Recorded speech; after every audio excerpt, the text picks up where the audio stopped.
Hi guys, welcome back with me again in this channel. In this video, I'm going to show you how you can access the YouTube Kids on PC. So YouTube Kids is fully accessible on any PC or laptop, and this is how you can do it. So first you can just open your browser and go to Google or just search for YouTube Kids.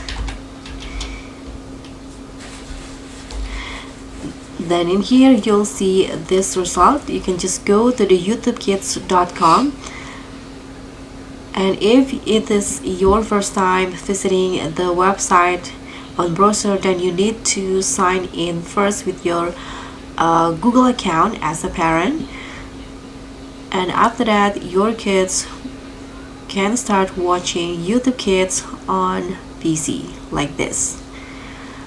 So that's pretty much all. Thank you so much for watching. Don't forget to like, comment and subscribe, and also click on the thanks, and I'll see you in the next one.